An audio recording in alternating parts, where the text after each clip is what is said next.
Kevin Gordon here from Autosavant.com with the second part of our video review of the 2013 Lexus GS350 all-wheel drive. In this segment, I want to spend some time and talk about the engine, transmission, driving characteristics, and dynamics of this car. We're out here on some of our favorite driving roads in southeastern Pennsylvania, at least.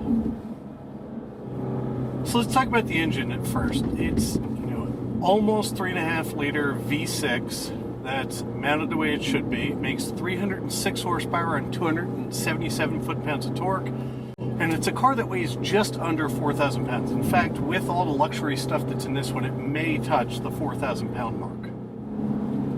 So in today's world, 306 horsepower and 277 foot-pounds of torque doesn't sound that impressive, but somehow this engine manages to motivate this car better than those numbers would at least initially make you think. It's definitely a sub 6 second 0 to 60 car, even with the all-wheel drive package. And for being a Lexus, a brand that sort of built itself on being quieter than everything else and more isolated in a lot of ways, this engine, and we've experienced before in the IS, and it's a monster of an engine in an IS. In the bigger car, the thing still sounds, it sounds quite good. It really does run right along. And despite only having one engine choice, you can see why they don't put the V8 in this anymore. The V8 that was in the old GS wasn't faster than this really in any way, and it just got worse economy. When you compare it across its class to the other cars, and really I think the mid-level cars, sure, a 335 is faster than this, and an M37 might be, although I'll tell you, when you drive the M37, it doesn't feel quite as sporty as this does. This car, as it's packaged, has the electronically adjustable dampers on it, which are activated when you're in Sport Plus, which you play with the rotary knob here. Paddle shifters are now standard across the entire line of cars.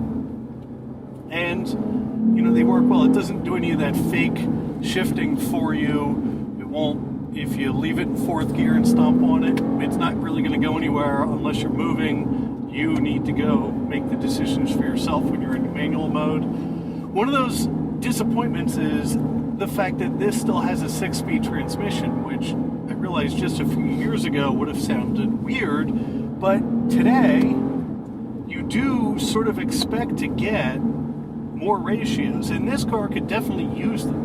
That all 8-speed transmission that they put in, for example, the ISF, I think would do a bit more for this engine and make it even sportier and characteristic. The good news is, for this year, they did go through and reprogram this 6-speed to make it quicker, a bit smarter, and better at rev matching on downshifts. The engine works quite well. Sure, it could have a couple more horsepower, but really you're not left wanting for much there. Sounds good. Transmission works well, might need a couple more ratios. How about the rest of the dynamics? Well, the steering works well, technically. It does pretty much what you want it to. As you move it around, what you're conveying through the wheel is what's going to happen with the car. But how it feels doing that isn't great. The steering, the common term for it is numb, and I think numb might be a little unfair. You do know what's going on because the actual suspension tuning is very good. So from a ride and handling perspective, again, Lexus has really done a lot of work. This new suspension geometry that's in this car makes it so that when you go over to normal mode, you get a really quite refined ride without it completely wiping away what's happening with the road. And when you flip it back over into Sport Plus or Sport doesn't change the suspension tuning so much, or Sport Plus does firmen everything up. Furman, that's a word, I swear. You know, it becomes a fun thing to go toss around on back roads, which the old GS might have seemed grunty, but really couldn't play with this. And again, when you go look at this car and its dynamics across the line, I think BMW still leads in those aspects. And the XF in ways is sporty and dynamic to drive. The E, depending on which model you get, can really be a Jekyll and Hyde in ride and handling. And then the Infiniti M really is, again, the most wallowy, floaty, rolly of them. And that's, of course, the M37, not the 5.6.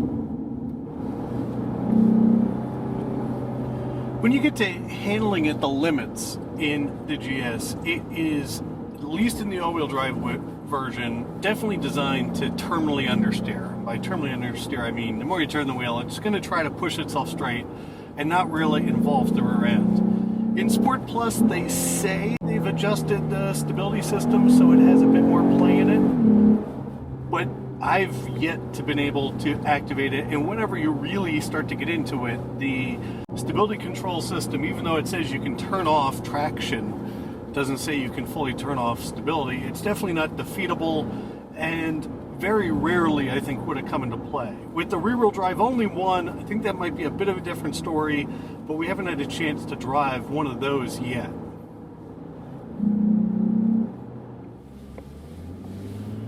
So again, as we go through one of the rare wooden covered bridges in southeastern Pennsylvania, a lot of the dynamics of this car are very good. The steering really could use a bit more feel into what's going on, and the final part that's a bit of a disappointment is the brake pedal. The brakes stop quite effectively, but their initial sort of bite and the feeling in the pedal is definitely missing.